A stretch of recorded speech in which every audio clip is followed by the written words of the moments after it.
vous êtes dans Learn Bright Dashboard. Vous allez dans cet espace qui a été créé pour vos exercices.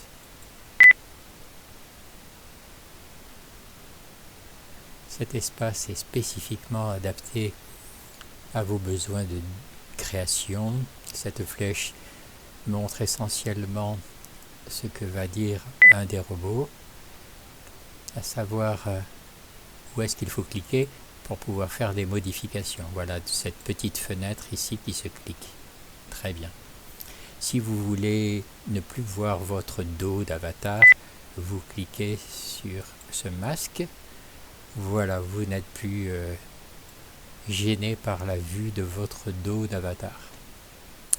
Si là vous voulez jouer avec un robot, vous voulez par exemple créer un nouveau robot, vous ajoutez le robot qui se trouve dans Add Bot. Vous pouvez choisir celui qui vous convient. Il y a toujours une série qui est celle disponible et en bas une série de ceux qui sont déjà dans votre scène et qui ne sont plus disponibles. Voilà, donc de nouveau je clique sur ceci et je vais ajouter un robot. Je vais choisir Max, il va se présenter devant moi et vous voyez que quand je passe ma souris devant son volume, il y a du bleu. Ces petits points peuvent devenir noirs si je m'immobilise dessus. Ça permet de tourner le personnage en allant de droite à gauche horizontalement essentiellement. L'une des difficultés avec les robots, quand ils sont dans cette position de création et de gestion, c'est qu'ils peuvent disparaître. C'est-à-dire que vous pouvez le déplacer, mais voyez avec quelle rapidité il peut sortir de l'espace. Il est parfois difficile de les retrouver.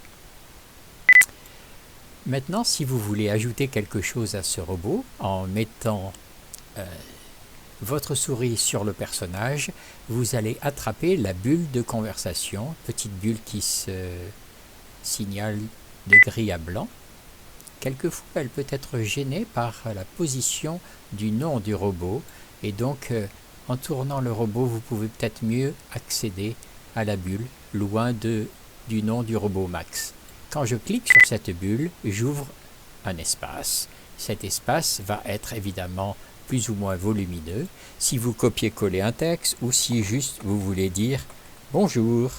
Bonjour avec une exclamation, bonjour avec un point d'interrogation, bonjour avec autre chose. Quelquefois, vous voulez que entre les mots, entre les phrases, il y ait un petit temps supplémentaire. En choisissant dans votre Windows le langage anglais, vous avez accès avec les claviers du Canada à la barre verticale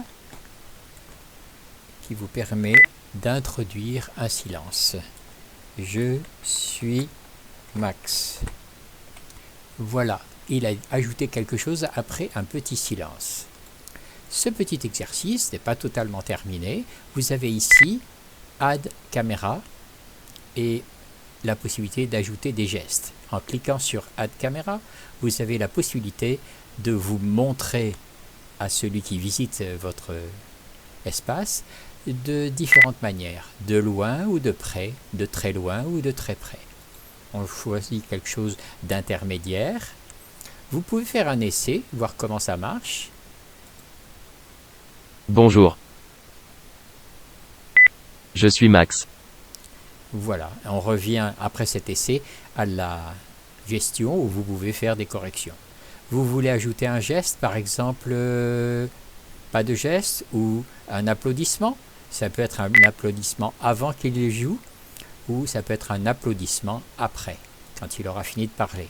Pour cela, vous arrêtez de cliquer sur cette zone, vous cliquez en dessous, le jaune a disparu, vous rajoutez un petit dialogue et vous cliquez dans Add gesture et là, vous choisissez Applause. Évidemment, ce sera juste un geste. Ce petit exercice, vous pouvez le faire vous-même, vous pouvez rajouter des mots. Il est évident que pour de longs scénarios, il faut mettre des virgules assez souvent. Pourquoi? Le robot ne sait pas réellement parler français.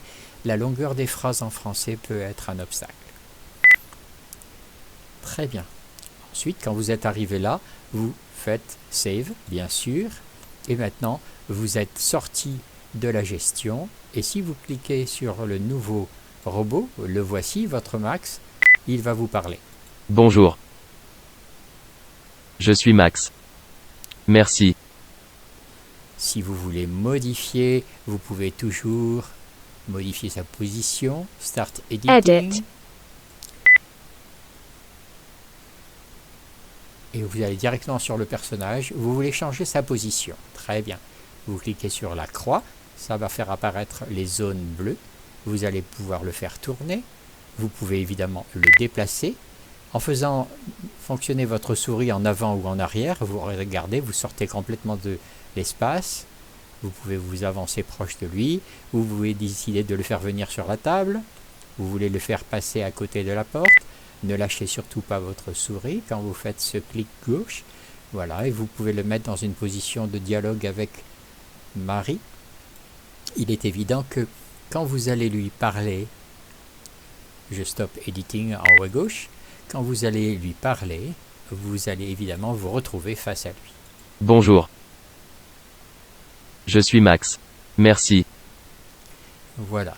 La totalité des personnages peuvent être comme ça, modifiés, créés ou même déplacés. On fera ça une autre fois. Voilà, vous avez fait la première petite étape qui consistait à entrer dans un espace pour le modifier parce que vous êtes éditeur.